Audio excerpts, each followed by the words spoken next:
human and animal experimental ethics. So I'm going to start by actually just taking a survey from you. So I want you to listen to a scenario. So I want you to imagine that you're a poor student. Might not be too difficult, perhaps. And I want you, one easy and quick way to actually get some money is to enroll yourself on a medical study. And all you're going to do for that study is you're going to enroll yourself for 2 days, and you basically get paid some money to do it. And as to what actually that study is about, so let's say it's going to be looking for a cure for malaria. So I want you to put your hands up here if you would be interested in enrolling on a study where you're looking for a cure for malaria. Okay, so a few brave people, okay. So all you have to do is lie on a bed for 2 days, you'll be injected with some chemicals, and they'll take some, you'll have some blood taken from you as well. So put your hands up now if you're still interested in being part of that. Okay, some of you. So they're going to pay you £1,000. Okay, becomes a bit more attractive perhaps. Okay, so there's one thing I won't tell you, but I probably should for ethical reasons, and that is that there's a very, very slim chance that you won't be able to speak at the end of the study. So it happened in 1% of mice that were tested. So 1 in 100 mice couldn't vocalize at the end of the experiment. So put your hands up now if you would be interested in participating in that study. Okay, so I can see some people would still take that 1 in 100 risk, and I think most of you wouldn't.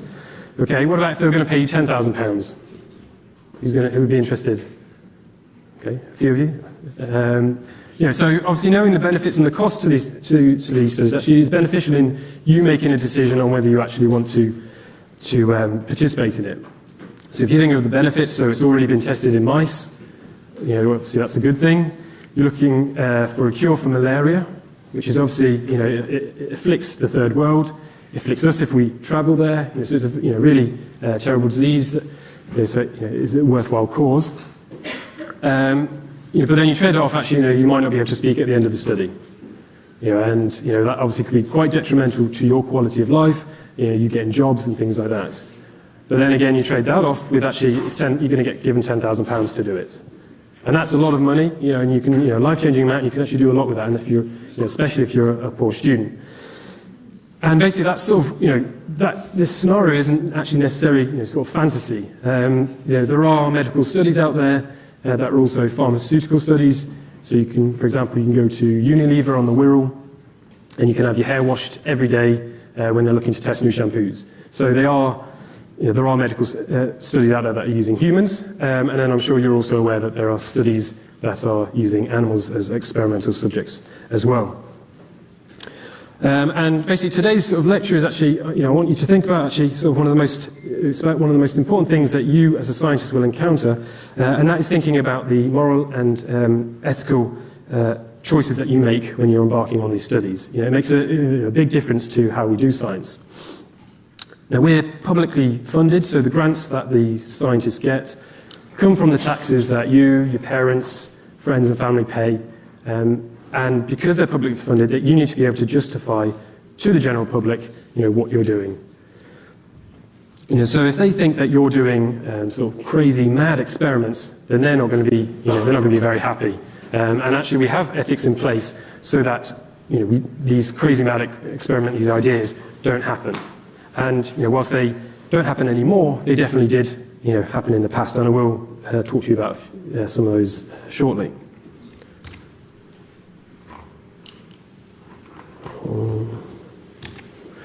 So before I go any further, though, I just want to sort of highlight to you that actually there will be an online test which you have to complete, where you'll actually be presented with different ethics scenarios. In week 7, test will open at 9 a.m. on Monday the 12th, and it will close at 5 p.m. On Thursday the 15th. And basically, if you listen to me today, then there's no reason why all of you can't get 100% on that test. So today, what we're going to cover is that I want to get you to think about actually why we need ethics when we're making scientific judgments. That's because it's incredibly important. I want you to be able to apply the practical knowledge and the skills from today to actually your own work.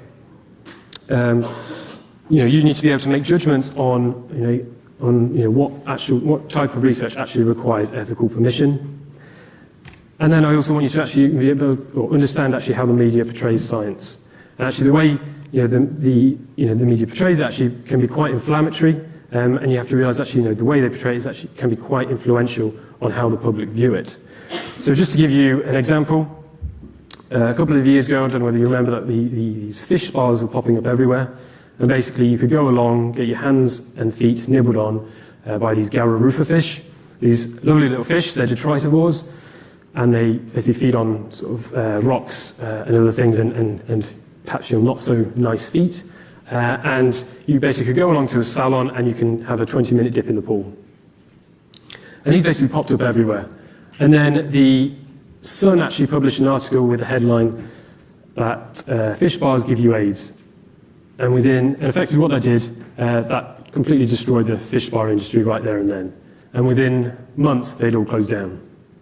What they'd actually done is they'd taken the Health and Safety Executive Report, which actually stated that if you have an open wound on your feet and you go to a fish spa and someone who has AIDS has an open wound on their feet, then there's a very, very slim chance that you could contract HIV from that person if you both have wounds on your feet and you both go into the spas.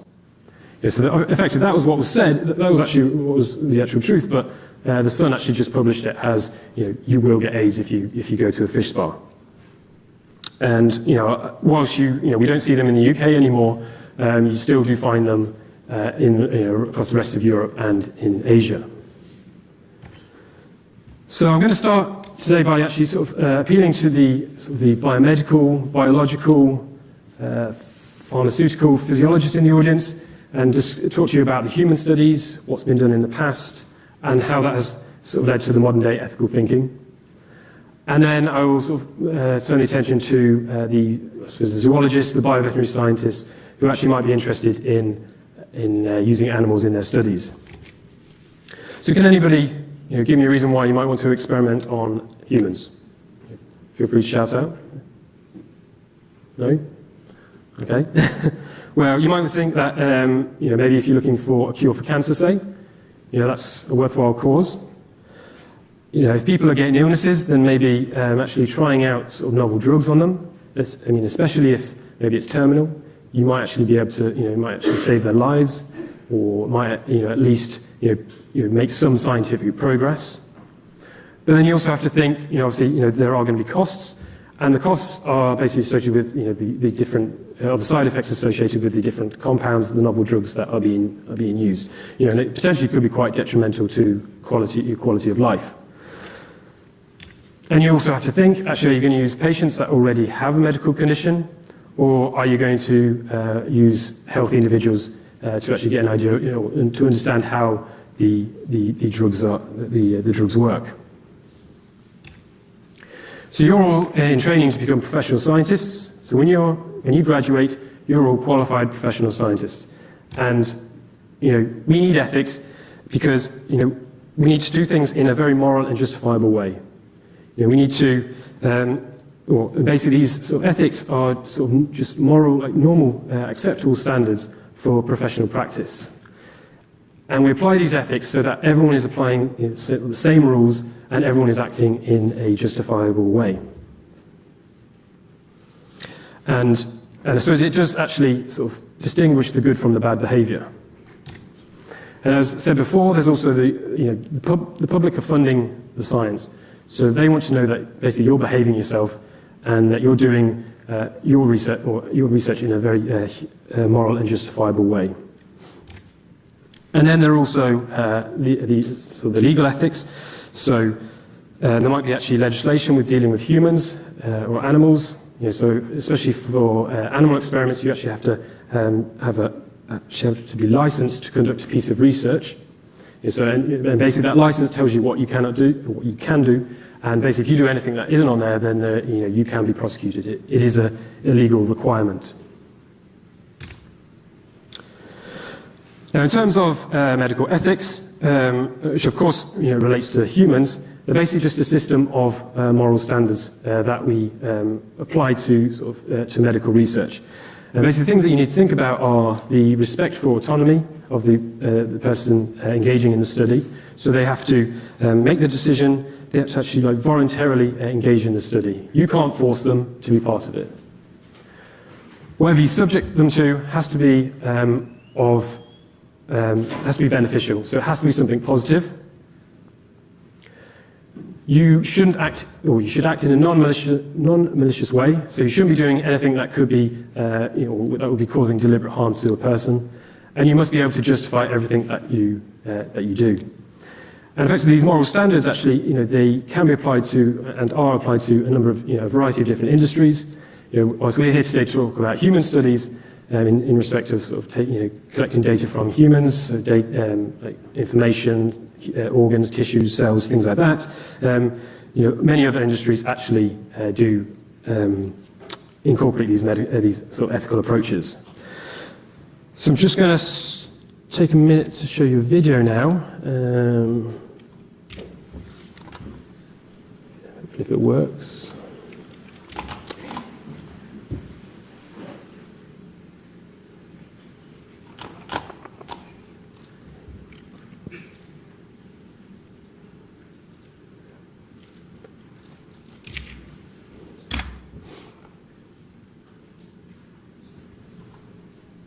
This is basically just going to show you some of the experiments that have been done in the past.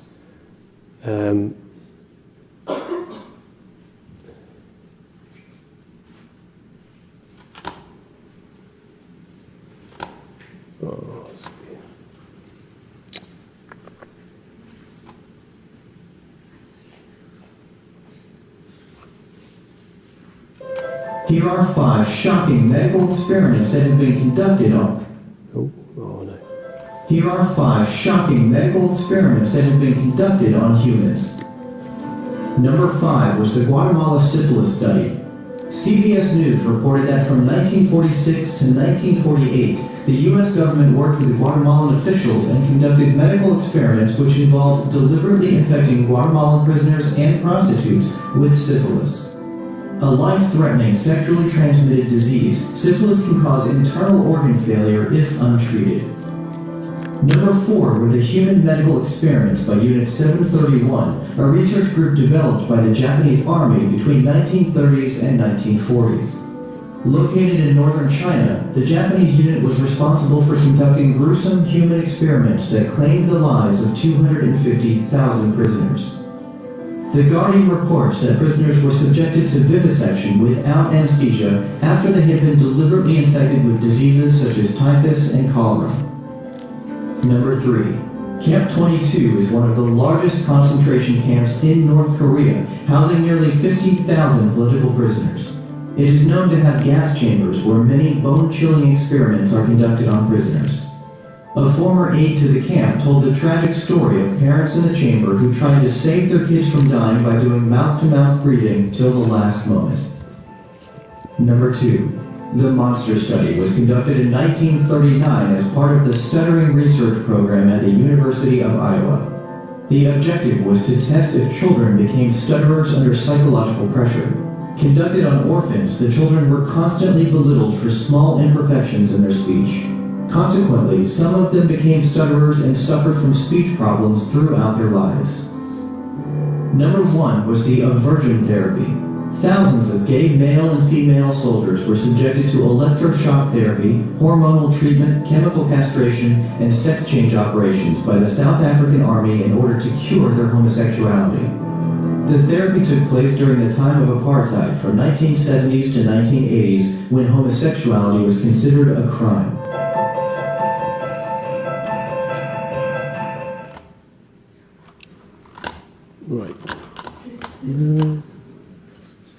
Right, so something to mull over, isn't it? Acceptable, unacceptable. And basically, sort of, in these experiments, people are actually subjected to, into terrible things, and in ways actually they didn't know what was actually happening to them. They didn't volunteer the information, for this. They didn't, volunteer for the studies. They didn't give permission. They weren't told of any of the side effects, that was sort of that they could get, and they basically just weren't given the full information. And also these things were deliberately done to these people. these terrible things. And basically, all these things that happened in the past has led us to the modern day ethical thinking. And I'm just going to run through a few of these sort of more sort of famous experiments. So I don't know, you're probably all aware of the Nazi regime, where they're actually quite interested in in science, and they basically subjected people to all kinds of terrible things. And they basically used prisoners of war, people of religion, and basically subjected them to things like malaria, freezing, high altitude, mustard gas. So really sort of terrible things. And it was, and this guy Joseph Mengele was actually one of the leading scientists at the time, and much of his research actually is still sort of debated on, I guess, today. Some believe that actually, that it should not be used whatsoever to inform on human studies now, whereas actually some people believe that it could be of some use. These people did suffer terribly during this. So perhaps actually getting some results from that data is possibly sort of worth it, or not worth it, but obviously that represents a real moral dilemma. And then you also saw in the video actually the Unit 731. This was supposed to be an epidemic prevention and water purification center, and basically they took people from the local community, employees, prisoners, and again they subjected them to all sorts of terrible things. They gave them diseases, frostbite. They did major surgery without, removing organs, and that, without using any anesthesia. And actually, the guy responsible was actually granted immunity by America and actually went on to live there. And so, really, he was never punished for what he'd actually done. Like a bit more recent, sort of into the early 70s, another famous experiment, the Tuskegee, Alabama syphilis rot. And the purpose of this study was to observe the natural progression of untreated syphilis. They basically did this so they didn't tell people that they had syphilis, but they studied them under the guise that they were going to be given free medical treatment, which at the time was extremely beneficial for them. And as you saw in the video, so basically these people did have syphilis, and as you saw from the video, it's a life-threatening disease. People get ill and die from it, and they can suffer some really bad effects with it. But basically, these people just misinformed. They weren't told about the sort of study, and they were being given or supposed to be given treatment for symptoms when they actually weren't. And actually, one of the final treatments that they were given was actually a spinal tap, which is actually incredibly painful. So actually, these horrible things were happening to these people, yet they had sort of no idea why really it was going on. And what actually made it worse was that because they were completely unaware that they actually had syphilis, that they actually went on to infect their wives and children. And it was actually this guy, Peter Buxton, that was actually like, whoa, no, this is just too much. This is just too horrendous. And he exposed it. And this really led to the modern day ethical thinking in America. It basically meant that people actually had to know what was happening to them. They had to know why it was happening, what's going to be taken, what's going to be given to them, and they had to give their consent, and they had to be fully informed of everything about the study. They had to be given the correct diagnosis and things like that. And this was basically a major step forward in human experimentation. People had to give informed consent. They had to be given all the information about the study, and they had to be given or informed throughout the study as well.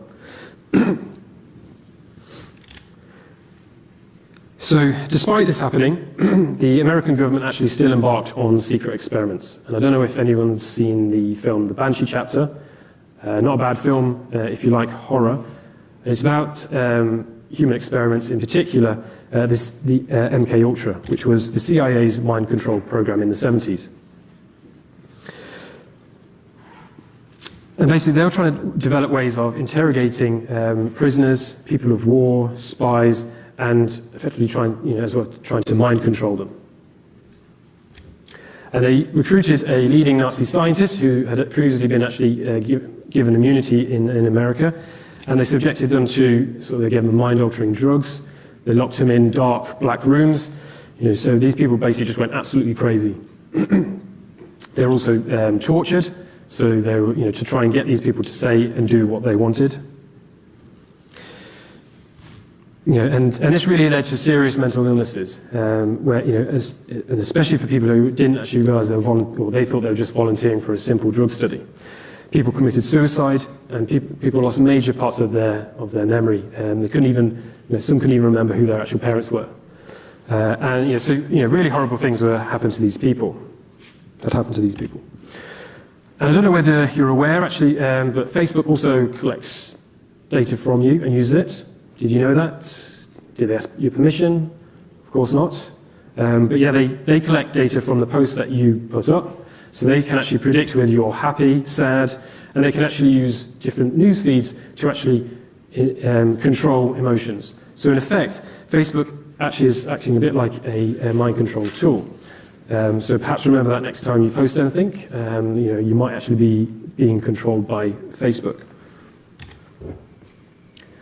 And then to bring it more local and more up to date to Liverpool. So the final example I want to give you today is actually about a scandal that erupted here at Liverpool, led by scientists at the University of Liverpool at Alderhay.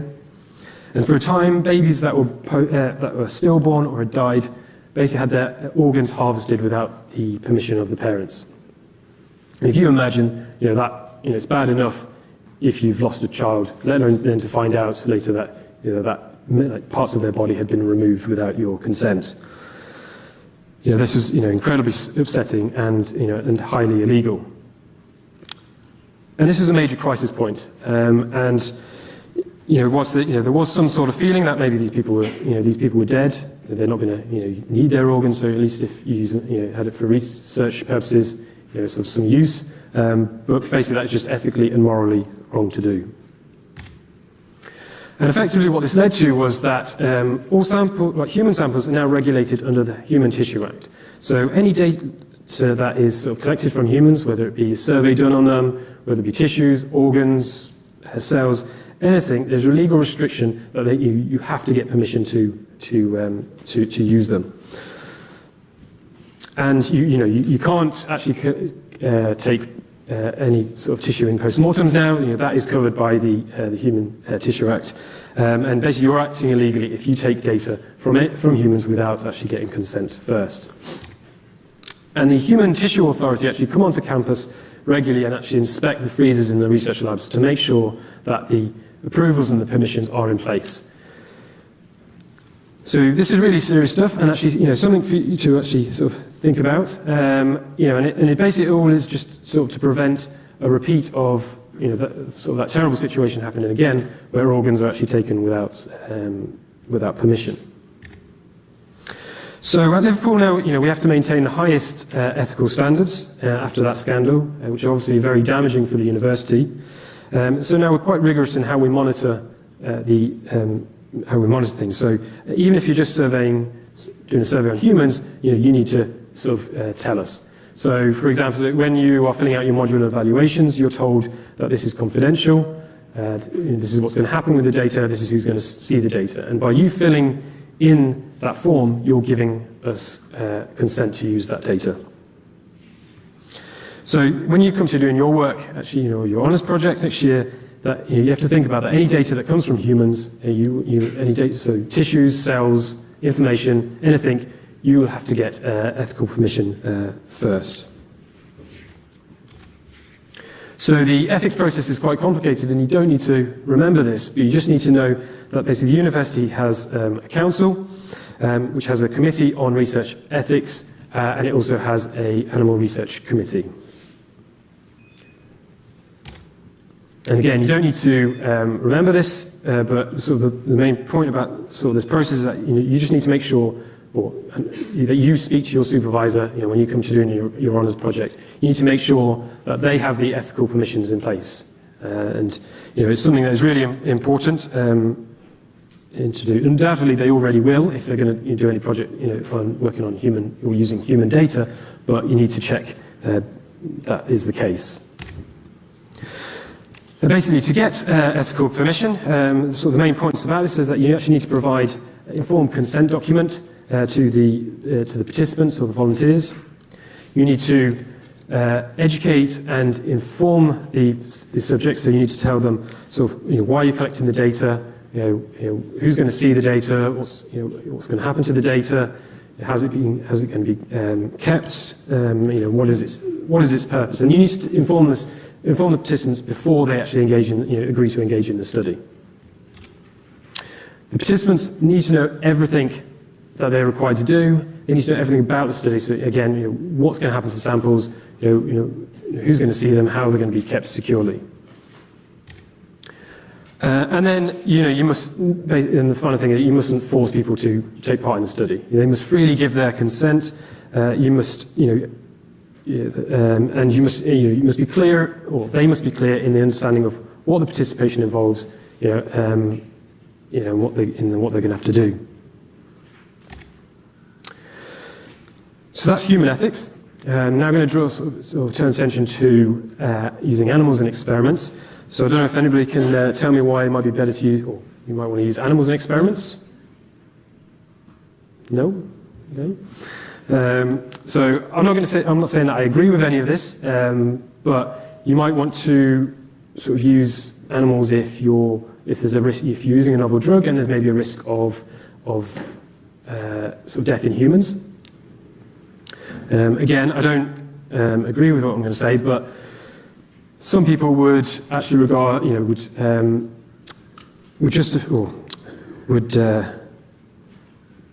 value human life more than they would an animal's life. So they would feel it's more justified to actually use animals in medical testing than it would be to use humans. Perhaps you could be justified using animals if you were looking for a cure, maybe for cancer, say, or what about if you were sort of training veterinarians, training doctors? Perhaps you need some justification for animal use. But I appreciate that actually many of you would actually don't agree with that and actually thinks that animals shouldn't be used at all. But I'm just going to show you a couple of videos actually, and the first one is sort of actually what could go wrong if you're using humans in animal studies.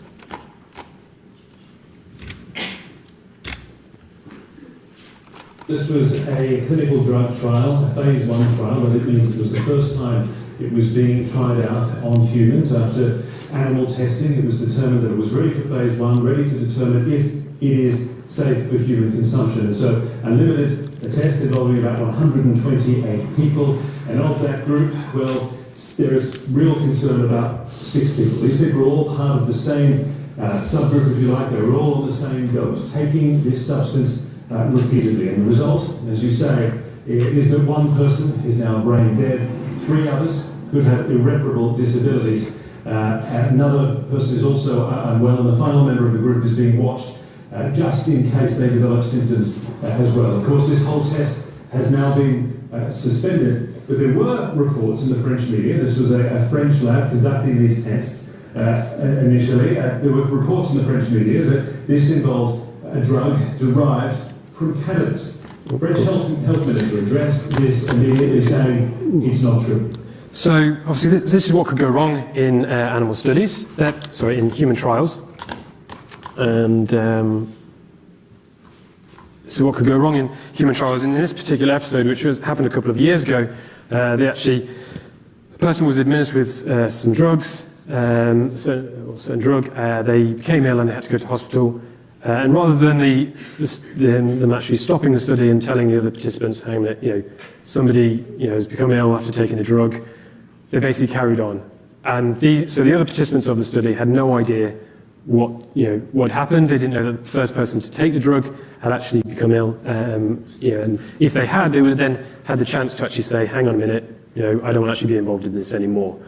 And this really represents, actually was a serious ethical problem for the study. And it's partly, a reason why actually people, much more prefer to use animals in experiments than using humans. And then the other one.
Right, so that's from Understanding Animal Research, and effectively what it highlights, and the point that I'm trying to make is actually, there are, benefits to using animals in experiments. There has been some, major medical breakthroughs sort of when using animals, and so maybe one, might be justified in using animals if, there's a chance, you're going to make a medical breakthrough.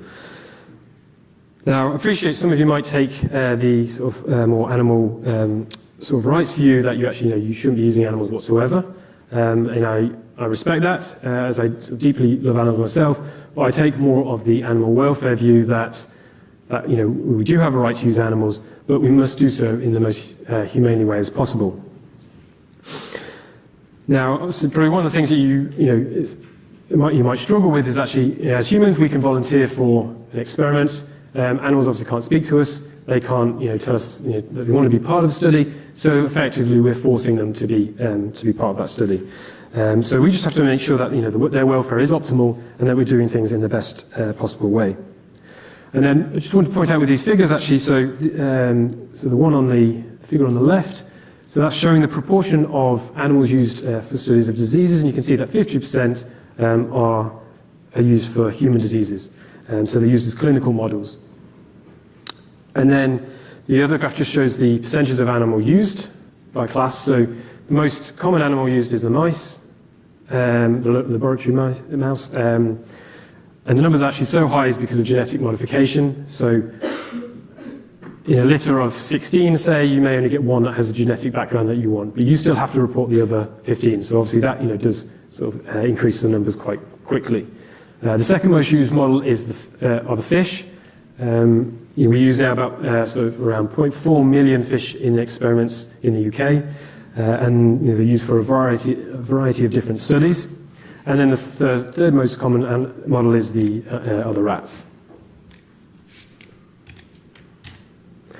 So we use animals. A large number of animals are used in experiments. They're used as clinical models. They're used when sort of testing novel drugs out to test for their toxic effects. We do toxicology, so some people do ecotoxicology where they're looking at lakes, rivers, ponds that have been contaminated with farm runoff, industrial runoff, and seeing how the animals are affected. We also use animals to look at sort of the actual biology of the animals. So, for example, you might want to look at climate change. So, by doing experiments in the lab, you can sort of maybe make predictions on actually the impact of climate change, and actually then apply that to the animals in our environment. Now, one thing we don't do, and this has been since 2009, is that we don't test cosmetics out on animals anymore. That's completely banned in Europe. So as I said before, that the animals can't tell us that they want that they're happy to be involved in the tests. So we have to actually we are deliberately exposing them and forcing them to participate in these studies. So you have to think about actually keeping them in as good as possible condition as possible. And I've talked to you that the animal rights actually. They take the sort of the view that we shouldn't be using animals whatsoever, versus the animal welfare saying that we can use animals, but we must do in the most humane way as possible. And obviously you can imagine that actually does lead to a lot of arguments. So an example, vivisection, which is obviously animal experimentation. There are many people that are opposed to it, and many groups such as PETA. And they're totally opposed to the use of animals in experiments. And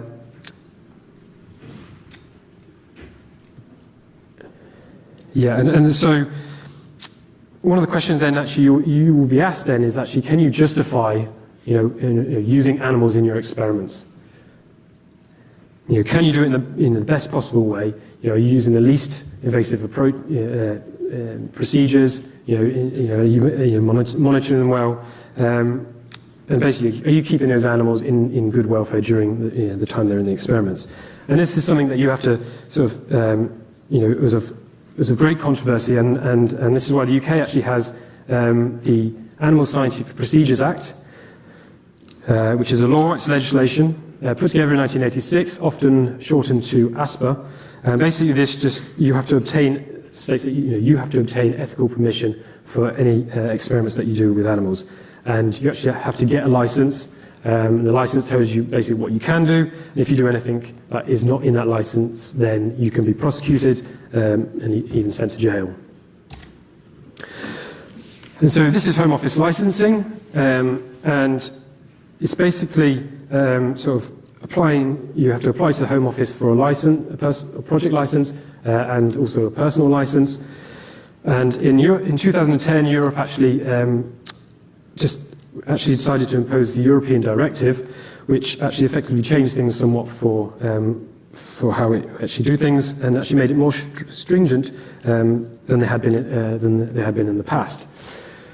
And this is all this is really to sort of protect the animals when they've been used in scientific experiments. So so for us at Liverpool, we'd have to get ethical approval from the University of Liverpool, and then we'd have to get approval from the Home Office license. And basically, you have to go through training, so you have to be properly trained, and you have to pass exams.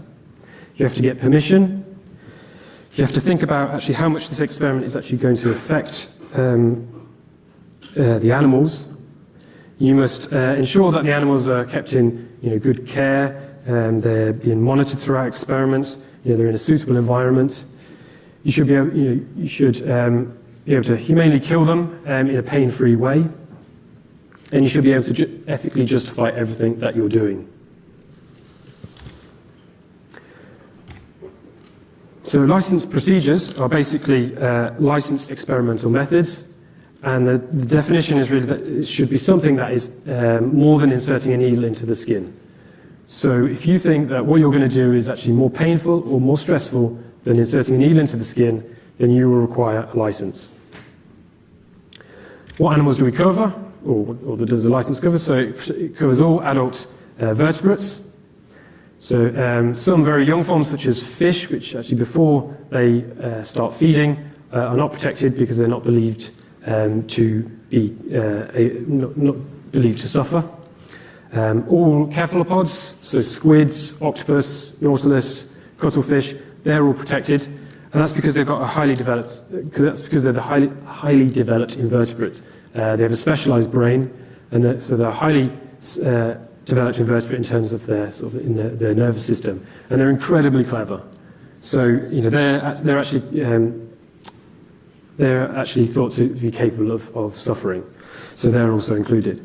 If you plan to use any animals that are any invertebrates or other small very young animals, then you may not require you won't require a license, but you may still need ethical approval. So what are regulated procedures?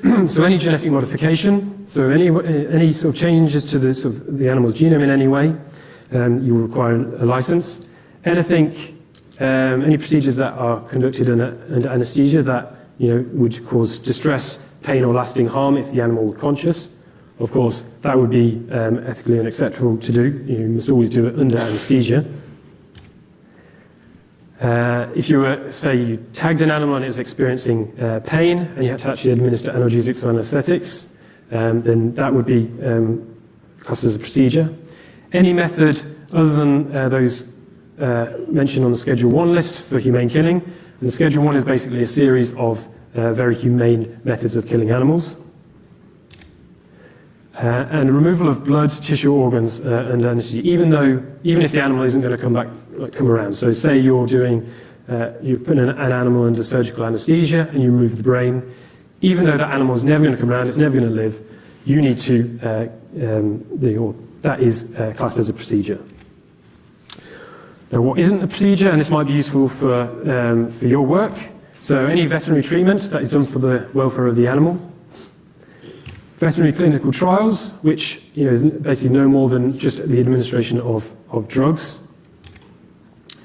General animal husbandry, so say you're wanting to provide enrichment, wanting to give animals toys to play with, you want to observe their behavior, say in kennels or at the zoo.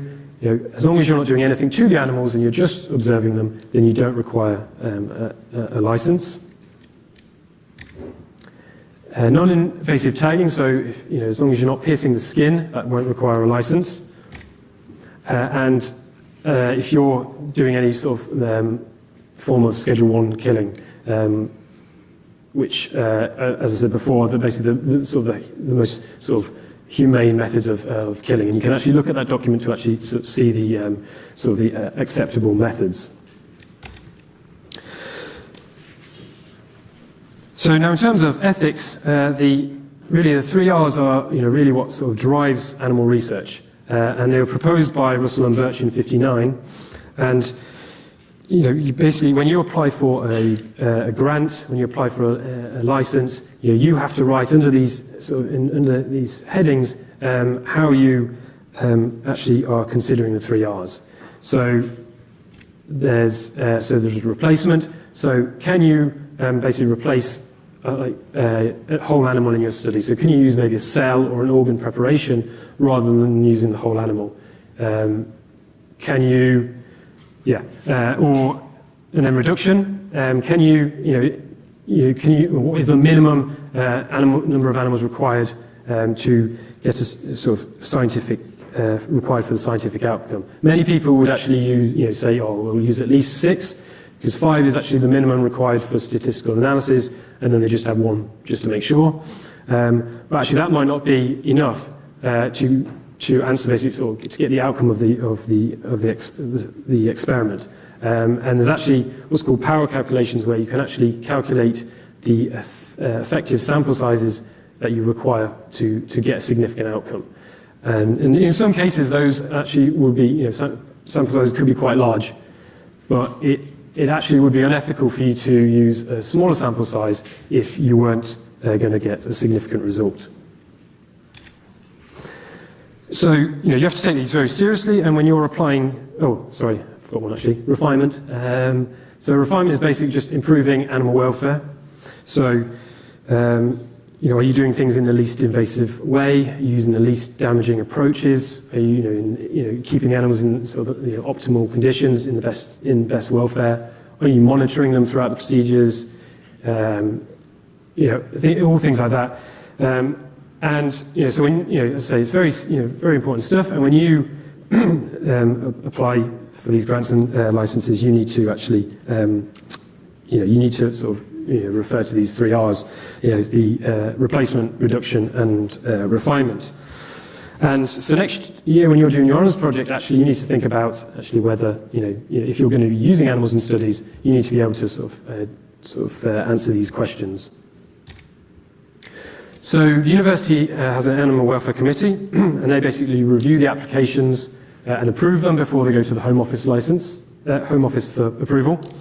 Effectively, what they do is actually they promote the good ethical practice as well as humane practice. They also inspect the animal facilities. They respond to any problems that you might have, and they're actually there to help guide people on any ethical issues. So during your so if you're going to be doing a project on animals next year, you need to sort of think about actually that, or need to remember that all fully formed vertebrates and cephalopods are covered by are protected, and you actually need to see your supervisor before embarking on your studies to make sure that the ethical permissions are in place. As I said, they probably already will be, but you just need to make sure. And then you also need to be aware actually that establishments that already have animals, so like zoos, kennels, catteries, farms, whilst you may not actually need ethical permission from here, they may have their own ethical process. So for example, Chester Zoo have their own ethical application process that you have to complete before you can actually do any work there. So you need to check with that establishment before what their sort of ethical process is. So I think so. I'd just like to actually really finish by actually saying that ethics isn't just about animals and humans. Even if you're working on bacteria, viruses, plants, you should always be acting in a very ethical way in everything that you do. So you should be honest, you should be objective, you shouldn't make up results, So you should have great integrity. You should be very careful to avoid any errors. You should be open with your lab mates, your lab team that you become part of. You should share resources. You should respect people's intellectual property. You should keep things confidential if asked. You should publish responsibly. So no sort of you shouldn't make things up. You shouldn't massage the data. You should help others in their lab, and obviously you'll be mentored by your supervisor. You should have respect for sort of everybody around you, all your colleagues. And I hope you can see you can actually incorporate some of these all these things in basically into everyday life. So even when you're down the pub, be socially responsible, don't discriminate, be competent in everything that you do, get sort of the necessary training. You should know the legalities of what you're doing. You should show good animal care, and you should look after all human subjects. And so now really effectively you should sort of read through these slides in your own time and reflect actually upon ethics in everything that you do. And just as a final reminder that of that assessment, yeah. And yeah, thank you.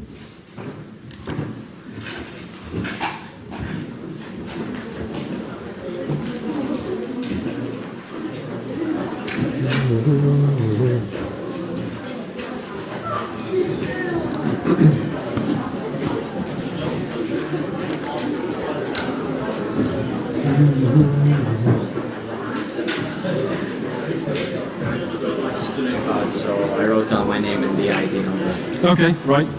Thank you.